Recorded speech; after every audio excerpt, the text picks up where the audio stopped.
Eugenie Sage. Hei te mange e to whare tēnā koe. Tuarua ki ngā mema o tō tātou whare tēnā koutou katoa. Mr Speaker, we are proud to support this bill and congratulate the sponsoring member on the Official Information Parliamentary Under-Secretaries bill. It is astonishing, the criticisms that Mr Seymour has made, his complaint that the bill is all about proportionality, that there be no extra benefit, and the harm would be that the Parliamentary Under-Secretary Office might have to provide some additional funding in order to answer official information requests. And I think that reflects the attitude of this government to our democracy.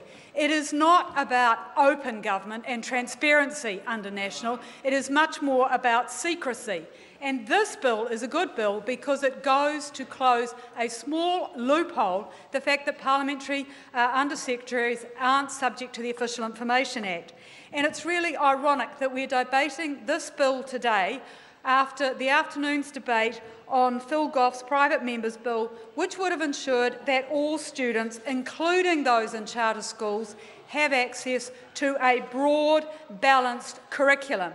Because while national speakers have said that under-secretaries don't make decisions, they sure have a lot of influence on policy, because it has been this particular Under-Secretary, Mr Seymour, in his role in education and regulatory reform, who has developed a lot of the policy on charter schools that are such an ideological nonsense in terms of their failings and the large amount of public money they have attracted at the expense of public schools, and the opposition has not been able to call the Under-Secretary to account on this policy development because he hasn't been open to the Official Information Act. So this bill is a good one because it closes that small loophole.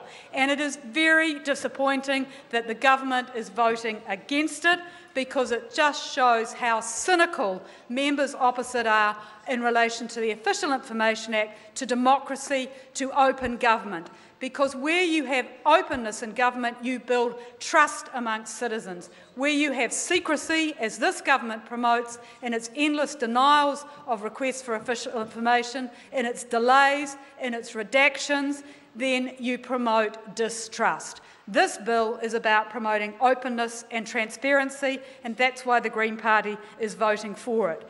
And we only have to look at the record of this government when, under the law, the requests are supposed to be answered within 20 working days, and yet the Prime Minister himself has admitted to the government using delaying tactics, pushing it out to the 20-day maximum because, as the Prime Minister said, the government might take the view that it's in our best interest to do that. So this government regularly uses the Act to drag the chain on releasing information because it's in its political interest to do so.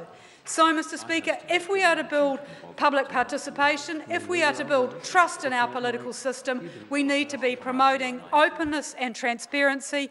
We need to be reforming the Official Information Act to make it incumbent on ministers and departments to release information much more proactively onto the web. We need to make sure that Under-Secretaries who are they may not be part of the Executive Council, but these Under-Secretaries are generating policies which this government implements, so they should be part of the schema of the Act.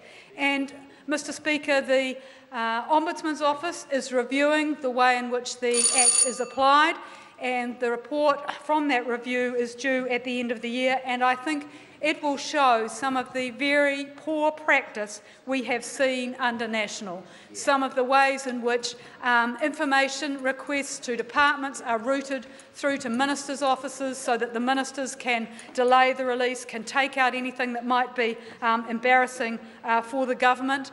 But this bill is a very tiny step to redressing that imbalance that we have at the moment, to making a step towards openness and transparency, and it's cynical of the government to oppose it and to take a position which is based on secrecy, encouraging more suspicion of policy development and decision-making by government rather than more trust by the public, the people whom we represent. I call